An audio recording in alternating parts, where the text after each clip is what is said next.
घड्याळात कोण फिरत असतात, त्याच्यावर चार्ज कोणता असतो. आता आपण करंट मध्ये काय शिकलंय, किती जणांच्या डोक्यात आहे बघूयात आपण. हे मी ह्याला रिलेट करणार आहे बरं का, थोडं जास्त डिटेलमध्ये बघणार आहे. पण हा पॉईंट इंटरेस्टिंग आहे, मजा येणार आहे. काही नवीन गोष्टी पण थोडी केमिस्ट्रीमध्ये तुम्ही ऑलरेडी शिकलेले आहे. इलेक्ट्रॉनचं पेअरिंग वगैरे शिकलंय का, ते 2 पेअर असतात, एक बाण खाली असतं, एक बाण वर असतं. मला पण जास्त माहित नाही केमिस्ट्रीच्या रिलेटेड. झालं असेल सॉलिड स्टेटमध्ये झालं असेल. इकडे बघा, समजा हे कंडक्टर आहे, हा करंट कॅरी करणार आहे, बरोबर आहे का. कंडक्टर आहे, करंट कॅरी करणार आहे. करंटची जी दिशा दाखवतो त्याच्यात कोणत्या दिशेत इलेक्ट्रॉन जात असतो, अपोजिट. कुठल्या दिशेत जात असतो, अपोजिट दिशेमध्ये. म्हणजे अपोजिट डायरेक्शन मध्ये करंट हा जातो. करंट म्हणजे काय कोण सांगेल का मला, करंटची थोडं स्पेसिफाय कोण करेल का डेफिनेशन, की करंट म्हणजे सर हे what is mean by current, exactly what is mean by current. एका स्टेटमेंट मध्ये किंवा एका लाईन मध्ये संपवायचं करंट म्हणजे काय. कोण बोलेल करंट म्हणजे काय. मी 2-3 वेळा सांगितला, गेल्या टॉपिक मध्ये सांगितलंय, त्याच्या आधीच्या टॉपिक मध्ये सांगितलंय. सिंपल सांगू, एका शब्दामध्ये संपवायचं आपण current, motion of electron. Current म्हणजे काय, motion of electron, rate of charge of, sorry charge हा टाइम सोबत बदलतो, rate of law of charge. 2 permanent लक्षात ठेवायचं. एक काय म्हटलं करंट कशाला म्हणायचं, motion of charge, that is also called as electron. हे चार्जचं मोशन करंटच्या कुठं कसं तयार होतं, अपोजिट डायरेक्शन मध्ये. करंटच्या अपोजिट डायरेक्शन, थोडं जास्त डिटेल चालू आहे आपण. करंटच्या अपोजिट डायरेक्शनला मीन्स इलेक्ट्रॉनचं मोशन झालं, इलेक्ट्रॉनचं मोशन झालं मीन्स करंट आहे ना. हे करंट टॉपिक मध्ये शिकलो. त्याच्या पुढच्या टॉपिक मध्ये आपण शिकलो मॅग्नेटिक इफेक्ट मध्ये. जर इलेक्ट्रॉनचं मोशन झालं किंवा करंट एखाद्या कंडक्टर मधून चाललाय तर त्याच्या नियर काय असतं, त्याच्या नियर काय असतं, मॅग्नेटिक फील्ड असतं. कुठल्या डायरेक्शन मध्ये असतं कोण सांगेल, हे मॅग्नेटिक फील्ड आहे. तर कसं ओळखायचं हे मॅग्नेटिक फील्ड डायरेक्शन आणि करंटची डायरेक्शन, एक लॉ सांगितलं होतं, right hand thumb rule. Okay, thumb rule काय सांगतं, हे मोठे काय सांगतात, मॅग्नेटिक फील्ड, आणि हे काय सांगतं, करंट. ओके, हे डायरेक्शन ऑफ करंट आणि हे direction of magnetic field. Okay, so हे करंटची डायरेक्शन आणि हे मॅग्नेटिक फील्डची डायरेक्शन जी आहे, मग याच्यावरून ह्याच्या शेजारी काहीतरी काय आहे, मॅग्नेटिक फील्ड आहे. ह्याच्या शेजारी काहीतरी काय आहे, मॅग्नेटिक फील्ड आहे. एवढं ओके. थोडं अजून वेगळं स्पेसिफाय करतो. कंडक्टर असं घेतलं, कंडक्टर सर्क्युलरली कॉईल घेतलं. कॉईल कशी घेतली, सर्क्युलरली कॉईल. तर सर्क्युलरली कॉईल मध्ये मॅग्नेटिक फील्ड मॅक्सिमम कुठं असतं, अख्खा मॅग्नेटिक टॉपिक झालाय.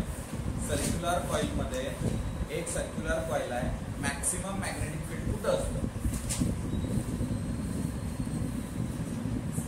कुठं असतं, सेंटरला. कुठं असतं, सेंटरला. म्हणजे हे जर करंटची डायरेक्शन असेल तर मॅग्नेटिक फील्ड डायरेक्शन कुठं आली, सेंटरला. कुठल्या दिशेला आली, बाहेरच्या दिशेला. कसं ठरलं, हे असं, हे मॅग्नेटिक फील्ड, हे वर येतं, मॅग्नेटिक फील्ड, मॅग्नेटिक फील्डची डायरेक्शन. म्हणजे या ठिकाणी काय आलं नाही, इथं काय मॅग्नेटिक, हे मॅक्सिमम मॅग्नेटिक फील्ड येत आहे. म्हणजे या कॉईल वरून मी सांगू शकतो की, म्हणजे मला नेमकं काय सांगायचं आहे, जर बार मॅग्नेट असेल तर याला एस पोल असतं. बार मॅग्नेट असेल तर त्याचं डिफरन्स जे आहे काल बघितलं आपण, ह्याच्यातलं डिस्टन्स किती असतं, 2L असतं. क्यू हे चार्ज असतं, तर एम बार बरोबर क्यू इंटू 2L. हे मॅग्नेटिक मोमेंट, मॅग्नेटिक मोमेंटची डायरेक्शन सांगितली मी, कुठं असते, S2L. हे कोणाच्या डायरेक्शन मध्ये असतं मॅग्नेटिक मोमेंट, हा एक शब्द सांगितला होता, आठवते का बघा. मॅग्नेटिक मोमेंटची डायरेक्शन S2Lच का असते, लक्षात ठेवायचं.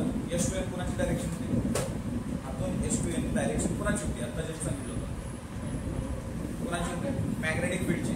कोणाची होते, मॅग्नेटिक फील्ड. मॅग्नेटिक फील्डच्या डायरेक्शन मध्येच कोण आहे, मॅग्नेटिक मोमेंट आहे. चला परत एकदा इथून पुढच्या ज्या काही पॉइंटला मी मॅग्नेटिक फील्डची जी डायरेक्शन दाखवली तर ती अल्सो कुणाची डायरेक्शन आहे? मॅग्नेटिक मोमेंटची डायरेक्शन. ती कुणाची डायरेक्शन आहे? Magnetic moment. परमनंट लक्षात ठेवून टाकायचं. जिथं जिथं मी मॅग्नेटिक मोमेंट हा शब्द लिहिलाय मी, ऑर्बिटल मॅग्नेटिक मोमेंट, हा पुढे जाऊन शिकणार आहे. सो त्याच्या आधी ह्या ओरिजिन काय आहे या मॅग्नेटिझमचं, एक्झॅक्ट कुठून तयार होतं इथं थोडं रिवाइंड करतो. एखाद्या करंटमध्ये जर कॉइलमध्ये करंट पास केला तर इलेक्ट्रॉनचं मोशन होतं. इलेक्ट्रॉनचं मोशन होतं म्हणजे त्याच्या अराउंडला मॅग्नेटिक फील्ड होतं.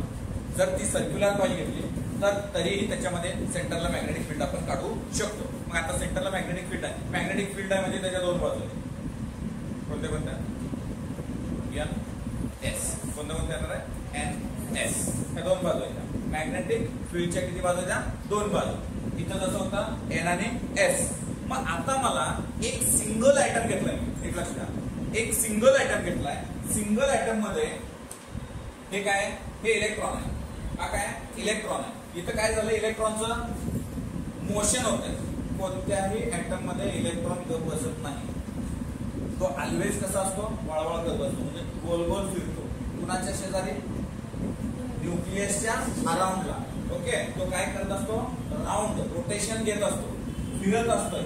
मला सांगा इलेक्ट्रॉनच्या कोणत्या अपोजिट डायरेक्शनला आपण करंट दाखवतो? आपलं काय ठरलंय? इलेक्ट्रॉनच्या अपोजिट डायरेक्शनला काय दाखवायचं आपण? करंट. हे इलेक्ट्रॉनचं मोशन आहे, हे व्हेलॉसिटी आहे, तर करंटचं डायरेक्शन कुठं असणार आहे? इलेक्ट्रॉन असं चाललाय. इलेक्ट्रॉनचं मोशन आहे तर करंटचं अपोजिट आहे, म्हणजे याच्यामध्ये करंट आहे. एक सिंगल ऍटम घेतला, त्या ऍटम मध्ये आपण काय विचार केला? इलेक्ट्रॉन फिरतोय. इलेक्ट्रॉन फिरतोय म्हणजे काय? Motion of electron. Motion of electron म्हणजे काय म्हणलं होतं? करंट. मग करंटची डायरेक्शन म्हणजे करंट तयार होतो. मग करंट तयार होतो म्हणजे काय तयार होतं?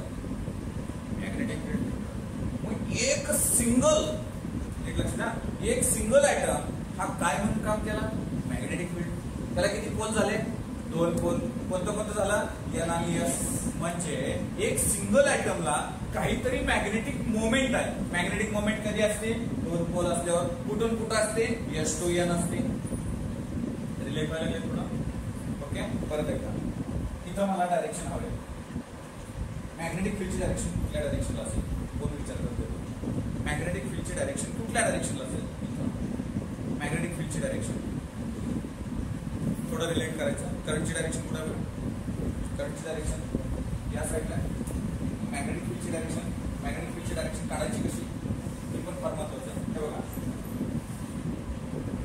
मॅग्नेटिक फील्डची कुठाला? डाऊनवर्ड. आता उलट करायचं याला. हे मॅग्नेटिक फील्ड, हे करंटची डायरेक्शन झाली आणि मॅग्नेटिक फील्डची डायरेक्शन कुठं आली? डाऊनवर्डला. म्हणजे करंटचं डायरेक्शन मॅग्नेटिक फील्ड. हे मॅग्नेटिक फील्ड म्हणजेच काय लिहू? Magnetic moment. हे म्हणजेच काय लिहू? Magnetic moment. या इलेक्ट्रॉनचा हा काय झाला? Magnetic field. हे मॅग्नेटिक मोमेंट. म्हणजे याला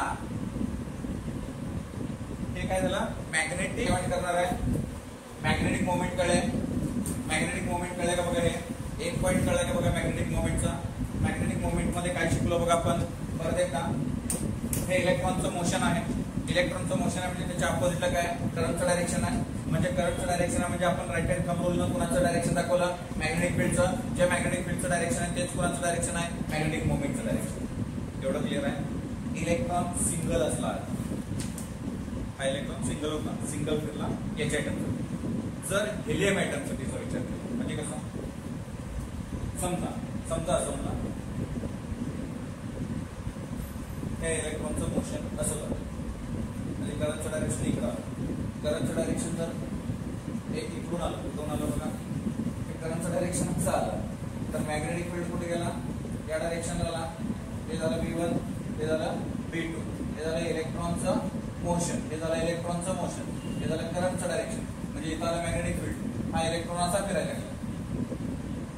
पाथ डिफरंट आहे. दोन इलेक्ट्रॉन आउटर मोस्ट ऑर्बिटला, पण काय डिफरंट आहे? पाथ डिफरंट आहे. पाथ डिफरंट असल्यामुळे त्याचे जे रोटेशन्स आहेत, याचं रोटेशन असं व्हायला म्हणजे याचं मॅग्नेटिक फील्ड इकडे आला, याचं मॅग्नेटिक फील्ड आला, म्हणजे याला नेट मॅग्नेटिक मोमेंट आलं. याला काय आलं? नेट मॅग्नेटिक मोमेंट आलं. परत एकदा, याला काय आलं? नेट मॅग्नेटिक मोमेंट किंवा याचा नेट मॅग्नेटिक फील्ड आला. याचा नेट मॅग्नेटिक फील्ड आला. म्हणजे अशा याला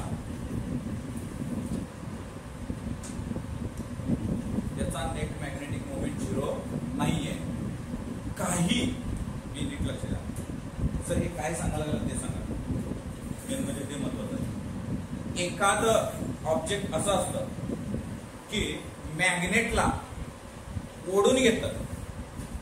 समजा इथं बार मॅग्नेट आहे, हे बार मॅग्नेट आहे, इथं मी आयरन धरलं, लोखंडाचा तुकडा धरला, तर तो काय करेल, त्याला ओढून घेईल. समजा इथं काचेचा तुकडा धरला, ओढेल का? ह्यामधला जो डिफरन्स आहे ना, हा का आला हे आपल्याला स्टडी करायचं. हे काय कळलं? पुढे जायचं आपल्याला, पुढे जायचं आहे. तुम्ही नाही तिथं जायचं. अरे मी प्रश्न विचारायला येतो मला तर. अबे पिढ्या हो, मी विचारतोय, मी सांगतोय हे मॅग्नेट आहे, त्याच्या शेजारी जर आपण काय ऐकलं, आयर्न आणलं तर ते अट्रॅक्ट करतं. काय अट्रॅक्ट करतं?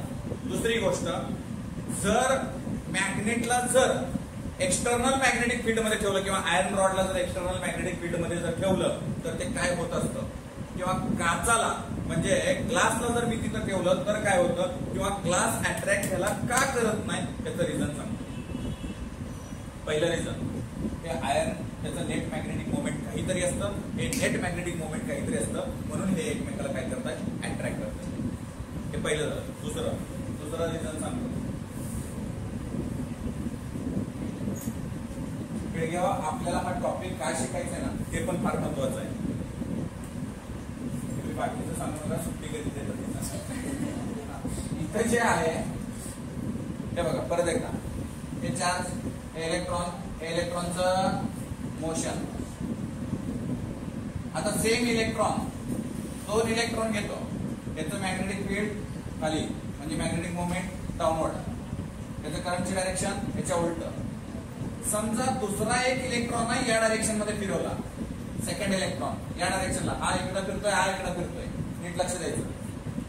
ते कुठं फिरलाय, तुम्ही सांगितलं तिकडं, इकडे फिरतोय, याचा करंटचं डायरेक्शन हे आहे. हा इलेक्ट्रॉन कुठं फिरलाय, इकडं, याचं करंटचं डायरेक्शन हा आहे. त्याचं मॅग्नेटिक मोमेंट डाऊनवर्ड, याचं मॅग्नेटिक मोमेंट अपवर्ड.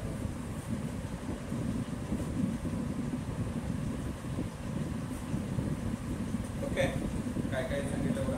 हे पुढे जाऊन अजून थोडं डिटेल, डायमॅग्नेटिझम, पॅरामॅग्नेटिझम, फेरोमॅग्नेटिझम, मस्त गप्पा येतात. नुसतं थेरी, सगळ्यात जास्त थेरी ह्या टॉपिक मध्ये सेमीकंडक्टर नंतर आहे.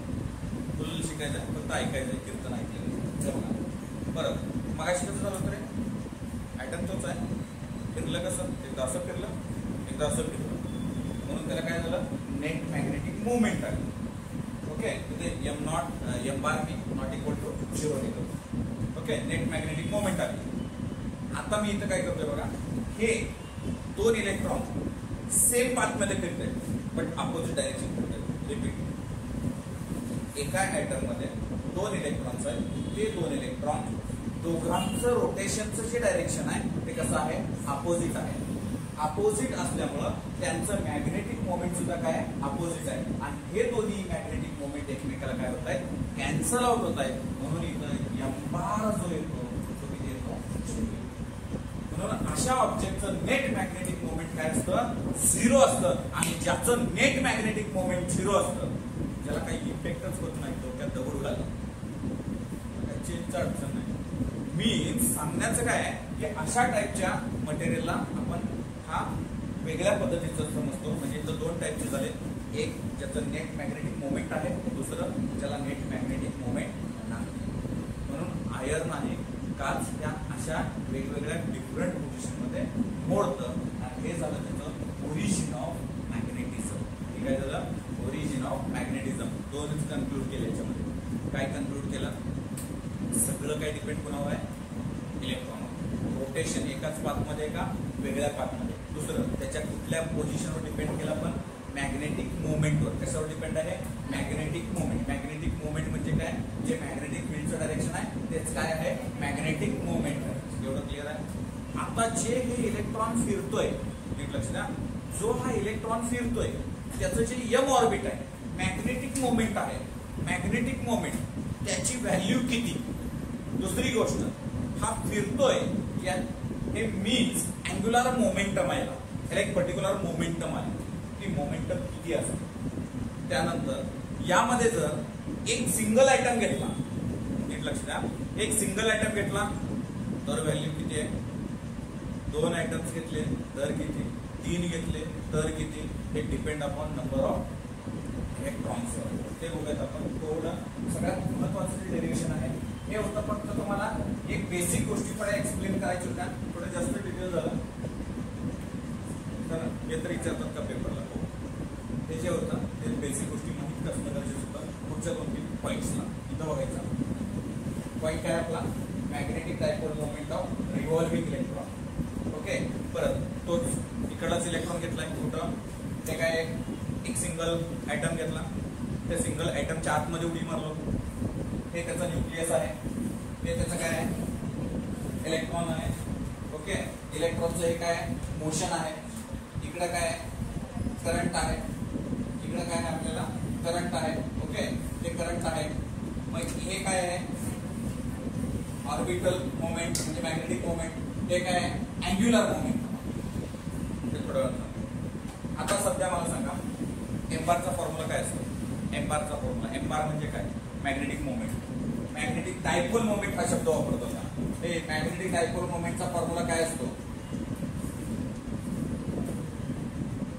NIA. कुठं शिकला, शेवटी लिहून दिलं होतं मी. डायपोल कुठं लिहून दिलं होतं ते पण सांगतो. ऍक्सियल मॅग्नेटिक फील्डच्या मध्ये एक्स्ट्रा डेरिव्हेशन घेतलं होतं, त्या ठिकाणी मी लिहून दिलंय मॅग्नेटिक मोमेंट बरोबर NIA. नीट लक्ष द्यायचं, इकडं लक्ष द्यायचं. ते N किती आहे, नंबर ऑफ ऍटम्स किती आहे तिथं, एकच आहे. म्हणून मी इथं काय घेणार IA. काय घेणार मी इथं IA. इलेक्ट्रॉन कसा फिरतोय, छान, यस, कसा फिरतोय,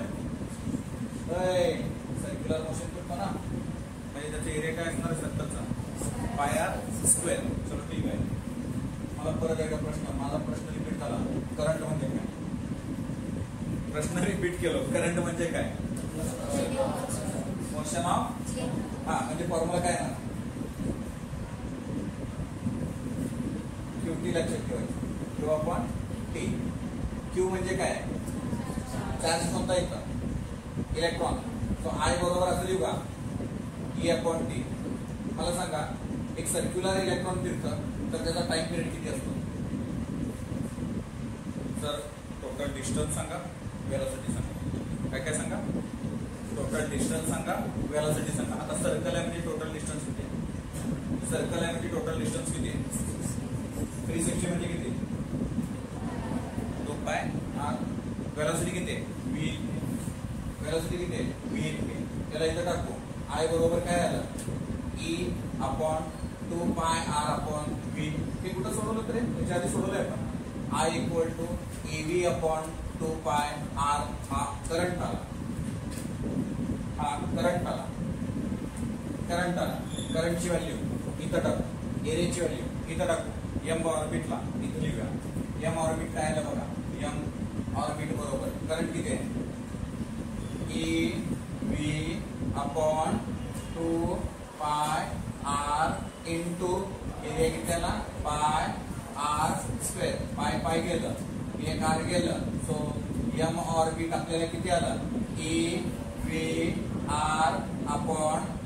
हे काय आहे, ऑर्बिटल मॅग्नेटिक मुवमेंट. परत काय आहे,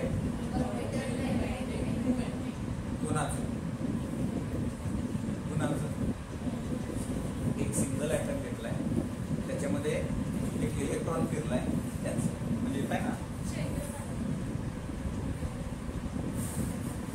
magnetic dipole moment of revolving electron. कुणाचा आहे, रिव्हॉल्विंग इलेक्ट्रॉनचा आहे. ओके, म्हणजे काय झालं, M बार बरोबर EVR/2. एक अँग्युलर मोमेंटम म्हणून पॉइंट आहे. सर कुठं आहे, हा धडा नंबर 1 मध्ये.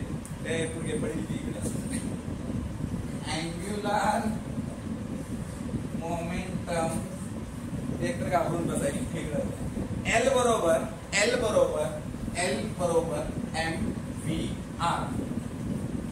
काय फॉर्म्युला, L बरोबर mvr. M काय, मास ऑफ इलेक्ट्रॉन. का, इलेक्ट्रॉनचा स्टडी करतो. Okay, v velocity, r radius, कुठं आहे ऑर्बिटल रेडियस, हे r. इथपर्यंत तुम्हाला काय अडचण? ठीक आहे. आता इथं v ची व्हॅल्यू काढू आपण, ती व्हॅल्यू इथं टाकू. ओके, किंवा दोघांना डिवाइड करू. इक्वेशन नंबर तुम्ही टाकू, आपल्या काय डिवाइड 1/2 काय बघा, m bar divide by l बरोबर m bar divide by l बरोबर EVR divide by 2 divide by MVR. RR cancel झाला, यस VV कॅन्सल झाला. काय राहिलं बघा, m bar divide by l बरोबर E upon 2m. E upon काय राहिलं, E upon 2m. This is mean by gyromagnetic ratio. कसला? Gyromagnetic ratio. Okay, so gyromagnetic ratio that is mean by E upon 2m. So E ची charge on electron 1.6 into 10 raised to minus 19 divided by 2 into mass of electron 9.1 into 10 raised to minus 31. या सगळ्याला calculation करा, 8.8 something आहे. गायरोमॅग्नेटिक ratio ही value fix असते, constant असते. CET साठी लक्षात ठेवायचं. दुसरी गायरोमॅग्नेटिक रेशो म्हणजे काय, E upon 2m. That is another formula, m bar upon l. m bar upon l हे काय झालं, गायरोमॅग्नेटिक रेशो झाला. आता इथं अजून एक आहे, एक बोर्स सायंटिस्ट होऊन गेला.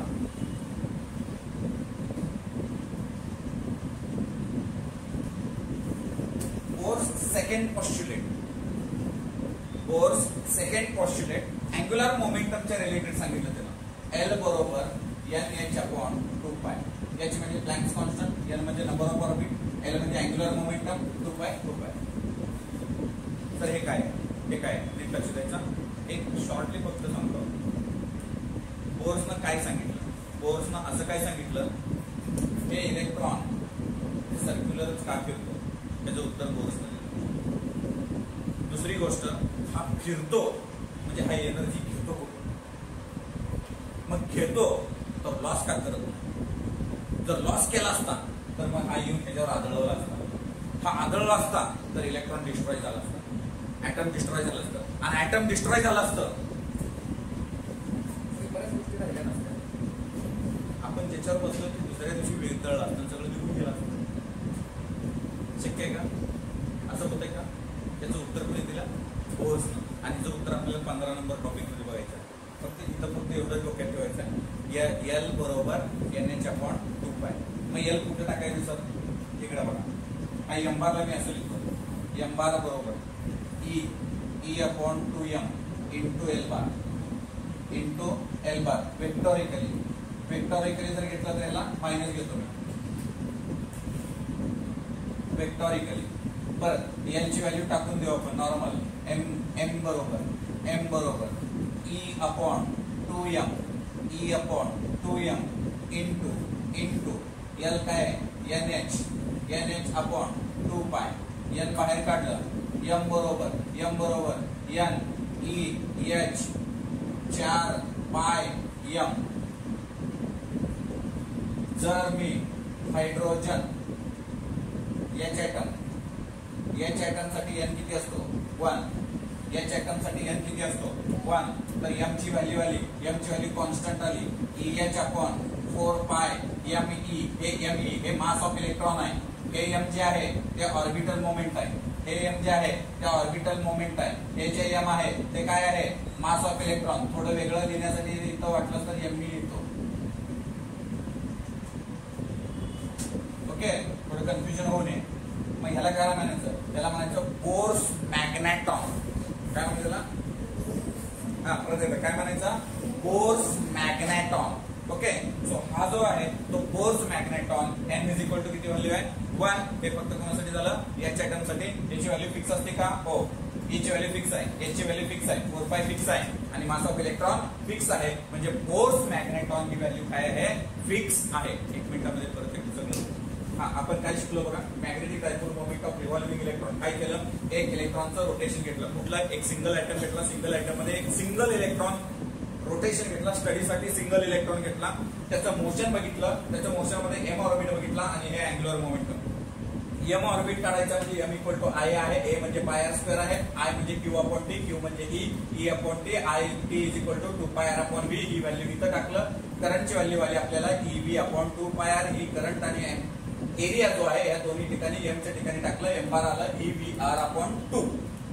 दुसरी व्हॅल्यू घेतली आपण अँग्युलर मोमेंटम. ते angular momentum is equal to M V R. M E म्हणजे काय, मास ऑफ इलेक्ट्रॉन घेतलं. त्यानंतर या दोघांना डिवाइड केलं मी, M bar upon L is equal to, एक जे कॅन्सल आउट होतं कॅन्सल आउट केलं, M bar upon L equal to E upon 2 M CET साठी.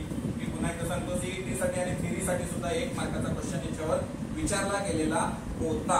ओके, सो इथं जे आहे ते E upon 2 M E that is mean by gyromagnetic ratio. E upon 2 M बरोबर 1.6 into 10⁻19 into divide by 2 into 9.1 into 10⁻31. Okay, so यालाच 8.8 something value येते. ती value बघा कुठली येते, याची व्हॅल्यू काढा. त्यानंतर बोर्स पॉस्ट्युलेट सेकंड बघितला तो L is equal to N H upon 2 pi. That is vectorically M bar बरोबर E upon 2 M L bar. L ची व्हॅल्यू इथं टाकली आपण. इथं काय केलं बघा आपण त्या ठिकाणी, so N as it is बाहेर काढला, E H upon 2 pi M घेतलं, that is mean by H is equal to काय घेतलं एच आयटम म्हणजे N is equal to 1. Then M bar equal to E H upon 4 pi M E that is mean by Bohr's magneton. Clear.